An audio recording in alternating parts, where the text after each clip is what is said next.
So now that the NHL's round robin is over, I think it's pretty safe to say that the extended break really, really hurt the Bruins. They looked like a shell of themselves. They looked absolutely nothing like the team that was so dominant before the season got suspended.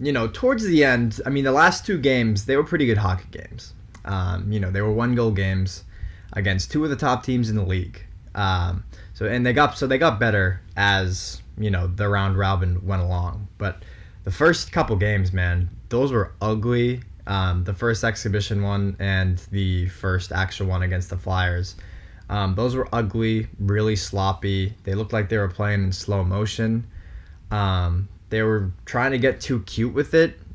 Just throw the puck on net, man. I don't know. They're trying to make 10 billion different cross-ice passes, and they're just wasting opportunities.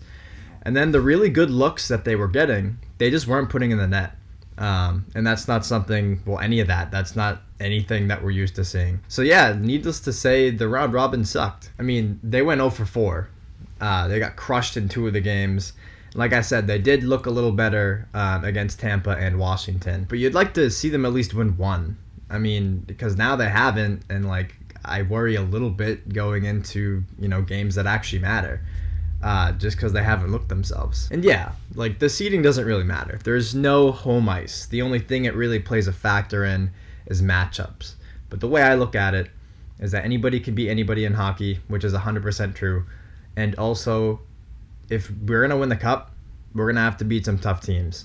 If we think we're the best, and we definitely have a lot to argue for that, to be the best, you got to beat the best. So I don't really give a shit who we play, because at the end of the day, if you're going to win the whole cup, you're going to have to play tough teams, and that's just the way it goes. Not only did they lose all 4 games they played, but they also never held the lead at any point. So yeah, it's slightly concerning.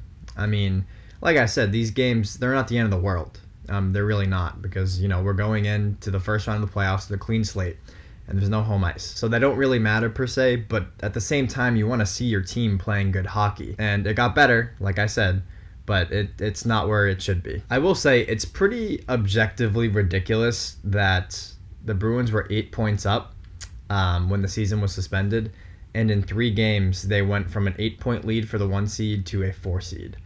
And I'm not mad. It's kind of annoying, but I'm not pissed about it or anything, because again, it's just seeding and there's no home ice. But it's just kind of funny, actually. That's so blatantly ridiculous. How can you lose that much of a lead in 3 games? It just kind of bullshit if you think about it, but whatever, man. I was really encouraged by Rask's play. I thought he looked pretty strong. I can't say that about many others, but I would feel a lot more shaky going into the playoffs if Rask didn't look good or if he was struggling. But with him in net and him looking pretty sharp, I feel a lot better about everything. But yeah, overall, they got to flip a switch, and if they don't, then they're toast. So the question is, do I think they're going to? And my answer is yes. Biased. I would hope so. That's what I want to see. But I really do think it's going to happen, because I just think they're too good, man. They're too good for this bullshit.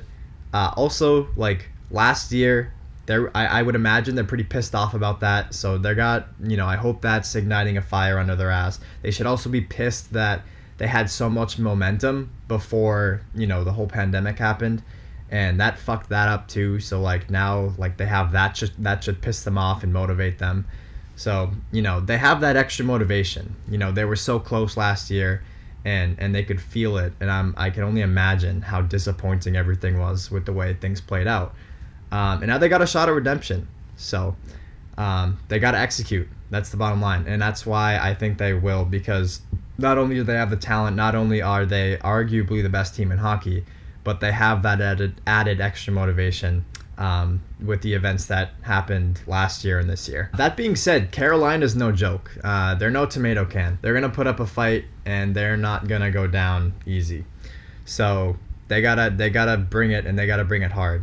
I think game 1's really important, especially since, the round robin went very poorly. So yeah, I think striking first and getting ahead in the series is a huge confidence booster, and that should really help. I guess I'm gonna be doing predictions. I also kind of plan on doing a video kind of reviewing each game for the Bruins and the Celtics. We'll see if I keep up with that, because that's a lot of videos. They probably won't be too long, but I don't know, whatever. Comment if you want that. I don't know. But yeah, so predictions. My prediction for Bruins versus Carolina, I'm going to go with Bruins in 6, because I do think, Carolina, they really rolled through New York. They're hot. They're a tough team in general. So I think they'll be able to, put up a decent fight. But at the end of the day, the Bruins are just too strong of a team. As far as talent goes, I just think they're too good, and I don't think Carolina has the firepower to keep up with them. But yeah, what do you guys think? What are your round robin thoughts? Are you confident going into the playoffs? Comment below, let me know. What's your series prediction? Bruins, Carolina, which way are you leaning? Comment below, let me know. As always, like and subscribe, and yeah.